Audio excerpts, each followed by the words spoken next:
Sonic's Quest Issue 1.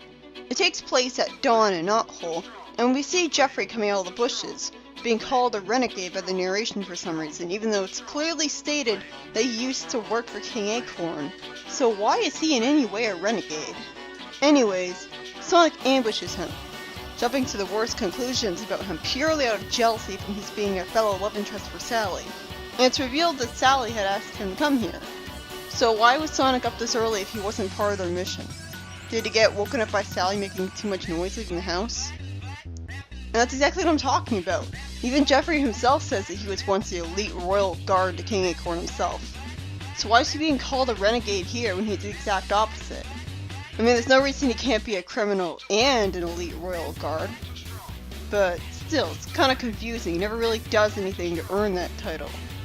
Anyway, so they bring him to see King Acorn again. And shockingly, we see the left half of the king's face all green like with the chaotics when Dimitri first brainwashed them. And he's mumbling deliriously. Why the hell is Sally telling Jeffrey all this stuff that we already know? Sure, it serves as a recap for the audience, but the overly depressing Mecha Sonic arc had nothing to do with this current situation. Sally explains that while Dr. Quack... Wait, really? You'd think he would get a name change going into that profession. Seriously, that's something you can legally do, so that's not funny. It's not funny, it's just confusing. I guess he lives in a kingdom where you can't legally change your name. But anyways, the doctor was able to stabilize the king, but he still remembers nothing. Wait, how was the doctor able to stabilize the king in a condition like this? You'd think he'd have no experience with that kind of stuff. But yeah, that along with him crystallizing all things is why he's not allowed to have his return revealed to the general populace yet. Makes perfect sense, it would only cause a panic. It's because of all this that Sally turned to Jeffrey of all people for help. How would he be able to help? She must be really desperate. He gets entrusted with guarding the king and maintaining the secret as his elite guard once more. Oh, that's how. I thought she was going to him for help on how to get him back to normal. Instead, Sally and her friends are going to do that, which makes more sense. It makes sense that Sonic thinks Jeffrey, has stench to him, considering he's a skunk. But wouldn't deodorant cover that up? So why would he even have that problem? Because he forgot to wear it today. Rotor explains that King Acorn must have adjusted to the radical atmosphere in the Zone of Silence, which was never elaborated on. It's not like the Freedom Fighters commented on it, so that was weird. Meaning that now the era of Mobius is adversely affecting him. I guess he's used to so much magic, but I don't understand why normal air would affect him adversely. Magic air I could understand. Tails says that it actually looks like he's turning into a Chaos Emerald. Like Dimitri? Finally, Sonic thinks he used his 1 billionth ring. It only very briefly snaps the king out of it, making him ask Sally how his Knothole before he passes out. I thought his 1 billionth ring was supposed to be a lot more powerful than that, but it ended up amounting to nothing. That was disappointing. Rotor explains that magic rings, and I guess not Chaos Emeralds even though they're way more powerful, hold the key to the cure. But Sonic's special ring is uniquely his own and his powers tune him, so then why was it able to affect the king at all? After Bunny says that searching for rings could be dangerous, the Lake of Rings is finally brought up again, but doesn't it only produce 1 ring a day? That couldn't be too helpful. Well, I guess everyone makes mistakes, so it makes sense that they would forget about that little detail.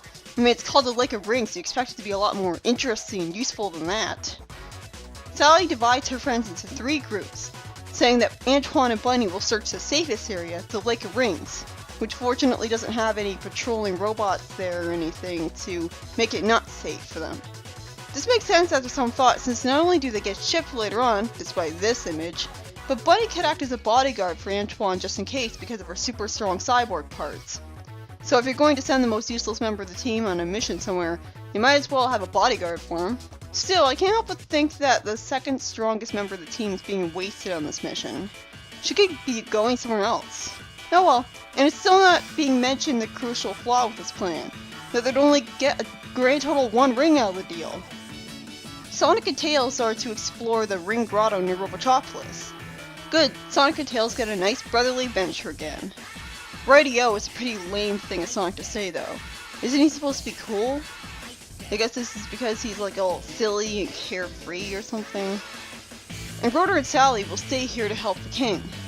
Makes sense since Sally wants to help her father, and Rotor and Sally are the least good at fighting robots and stuff, so they should be in the safest place. We immediately cut to Eggman, who goes off somewhere to do something and leaves Snively in charge while he's gone, at least saying that he shouldn't let it go to his head, so he's a little charmer savvy. Of course, he immediately does that and orders the robots to stop reconstruction and start waiting on him hand and foot. Even the SWAT-bots question this. Makes sense since they were made to blindly follow Robotnik and not him, so they'd have the free will to question him. But they follow his orders anyways because they think they'd get in trouble with Robotnik if they didn't. Still, Snively's taking a huge dumb risk by saying to change the signs to Snivel-Paulus though. Not only because it doesn't roll off the tongue as well, but because he'll get in huge trouble the instant Robotnik sees those signs. And it'll take too much time to make those signs normal again before he'll come back and see them. This works out for Sonic as the robots don't get sent out on patrol to look for intruders and potentially inconvenience Antoine and Bunny. So we cut to Sonic and Tails. Sonic reminds Tails that after he became Supersonic and battled Knuckles, the area they were in was forever changed, so Rotor doesn't have any current data on it. Because I guess sending Sonic there himself to get the data by running around would have been so much work. Also, does Sonic have brown eyes? Well, it is explained later on in the comic why he gets green eyes. And brown eyes make way more physiological sense than purely black eyes like Mickey Mouse do. But it's weird. Anyways, Sonic explains that the reason Rotor didn't get more data is because the recent bombings of Robotropolis reduced the remote camera to slag. And I guess they were too busy and stuff to replace the remote camera off screen. Tails says that they better be prepared for anything then, and Sonic says in shock that the entire surface of the grotto had been sealed under a dome of impenetrable steel. Why would Tails even ask how this happened? It's obvious Robotnik did it, and even Sonic doesn't know, even though it's obvious who they should be blaming right away. I was half expecting a subversion here where it would turn out it's actually some other villain, but of course, no, it's Robotnik. Sonic says that just west of here, in the Mobian Cliffs, lives a colony of airborne freedom fighters led by Carl Condor. Good thing they haven't all been roboticized yet doing that. You idiot! Sonic, why would you ever leave... Why would you ever agree to leave Tails alone anywhere? You should know by now that's just begging for him to get in trouble. That happens every single time. Even in the Tails miniseries, he just got in trouble. He only really did something at the end. But alas, common sense takes a back seat as the writers make Sonic agree to let Tails keep an eye on the dome while he's gone. Well, there's absolutely no reason he should need to do that because the dome's not gonna just get up and walk away. Surprisingly, the dome opens by itself, and Tails goes into the bushes to hide rather than going into the dome like I expected, and sees a giant tube coming up from the sky that starts vacuuming up all the magic rings. Is this what Eggman's gonna do to power up his ultimate weapon? As I expected, Tails gets kidnapped, but it was a tube instead of a robot. So that's a little different. Sonic complains about something that's not a celestial body blocking the sun. Why didn't the entire sky get dark then? That's what happens in the eclipses, isn't it? And surprisingly, Carl Condor was roboticized. Wow, that was harsher in hindsight. I didn't expect the comic to have the realistic thing happen. I thought he'd just be fine for no reason because of overly lightheartedness. That is a pretty menacing robot. Sonic loses the fight because he was stupid enough to stare at the sun and get temporarily blinded. Well, a lot of people do stare at the sun during an eclipse for some reason, but still. I mean, I guess if you took a picture of that, it might damage it because it's too bright for the film. I don't know. And the object blocking the sun was watching the sight from down below.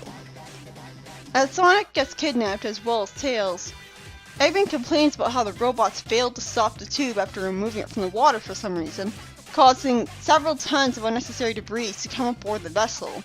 It says that the time it will take to separate the excess weight from the rings will delay his schedule. Eggman boasts that his space vessel is there to roboticize every living being from above. I guess using a sort of portable roboticizer with way more juice, so it can do it to more than just one person.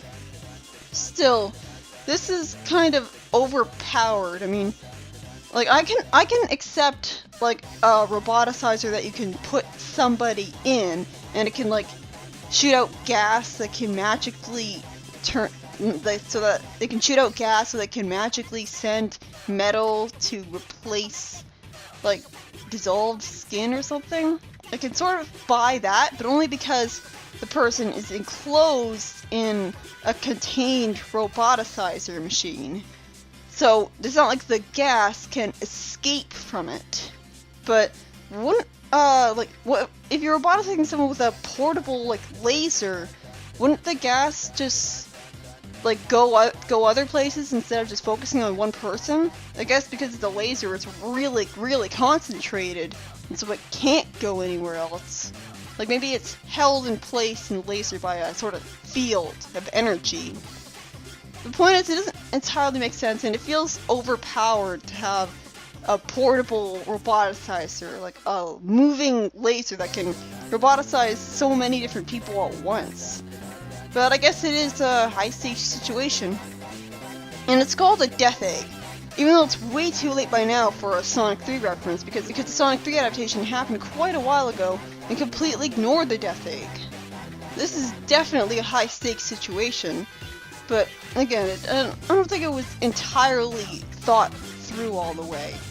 It's like, it seems cheap, it seems too easy for Eggman to have such an overly powerful weapon, even if he does have a whole bunch of rings.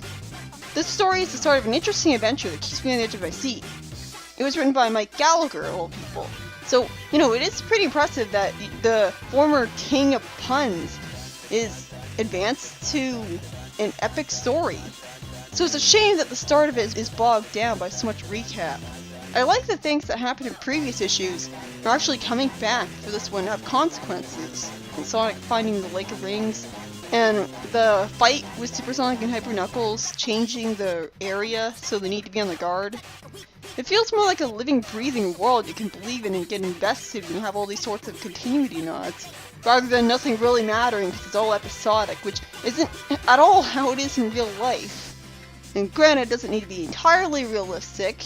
It is a fantasy universe after all. But there's something that I like about this. But we didn't need to have Sally tell Jeffrey about all that Mecha Sonic art stuff and the earthquake in Robotropolis, things I'd expect him to already know, since he's actively involved with his own type of freedom fighter group and all.